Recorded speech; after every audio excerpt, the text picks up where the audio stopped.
आउज़ुबिल्लाहिमिनश्शैतानिर्रजीम बिस्मिल्लाहिर्रहमानिर्रहीम। शुरू अल्लाह के नाम से जो बड़ा मेहरबान और नहायत रहम वाला है। उम्मीद आप लोग खैरियत से होंगे और इस वीडियो में इंजीनियर फैसल आपसे मुखातिब है। आप देख रहे हैं डीएई और केमिकल इंजीनियर्स के लिए तैयार किया गया पाकिस्तान का सबसे बड़ा channel chemical engineering edge tech, जिसमें 800 प्लस लेक्चर्स मौजूद हैं और मज़ीद लेक्चर्स की तैयारी जारी है। इस चैनल में DAE first year second year की तमाम टेक्नोलॉजीज़ की मैथमेटिक्स के हर सवाल की वीडियो मौजूद है और इसके अलावा DAE chemical first year second year third year के इम्पोर्टेंट सब्जेक्ट्स के तमाम लेक्चर्स टेवटा के कोर्स के मुताबिक तैयार किए गए हैं। और इसके अलावा इस चैनल में इंडस्ट्रियल इंटरव्यूज़ के लिए शॉर्ट क्वेश्चन आंसर्स और पास्ट पेपर्स की वीडियोस भी मौजूद हैं। यकीनन ये चैनल आपकी इंडस्ट्रियल स्किल्स में इजाफा करेगा और आप मेरे चैनल को सब्सक्राइब करेंगे, बेल का आइकन प्रेस करेंगे तो मेरी हर लेटेस्ट वीडियो आपको मिलती रहेगी। हमारी आज की वीडियो का टॉपिक है डीएई फर्स्ट ईयर की मैथमेटिक्स, एक्सरसाइज 4.1 है, क्वेश्चन नंबर 3 है और दिए गए सवाल को हमने पार्शियल फ्रैक्शन की मदद से सॉल्व करना है। और सबसे पहले हम अपने सवाल में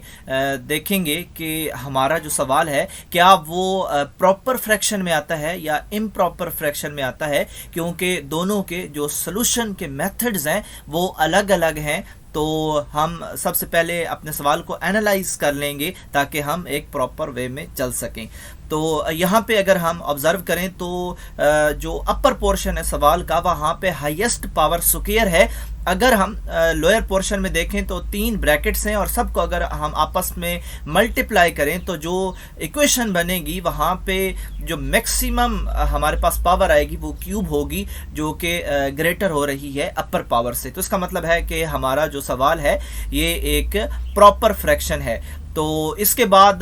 जब हमें पता लगता है कि ये प्रॉपर है या इम्प्रॉपर है, उसके बाद अगला स्टेप क्या है, हम जो सवाल का लोअर पोर्शन होता है इसको कॉन्स्टेंट्स अलॉट करते हैं और हर ब्रैकेट को एक कांस्टेंट अलॉट किया जाता है और नीचे दी गई तीनों ब्रैकेट्स को ए बी सी जो हैं वो अलॉट कर दिए गए हैं। अब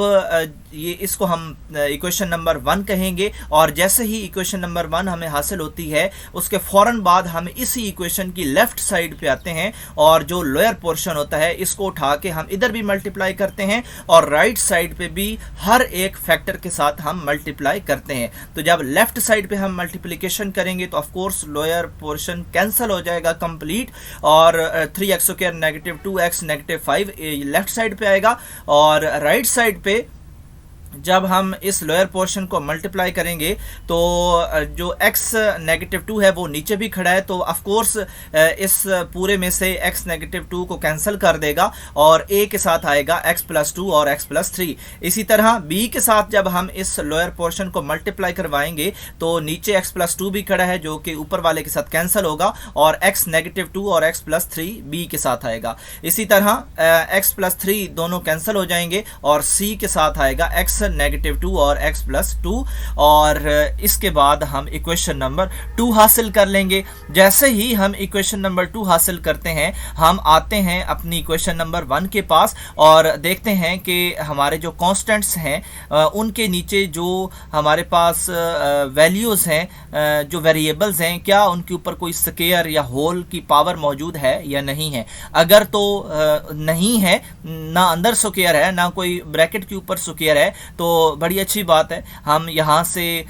फर्दन जो है वो x की वैल्यू निकाल लेंगे और बारी बारी इस x की वैल्यू को हम इक्वेशन नंबर 2 में लेफ़्ट और राइट साइड पे फीड करवाएंगे और इसके अगेंस्ट जो है हम वैल्यूज़ हासिल करते जाएंगे इन कांस्टेंट्स की।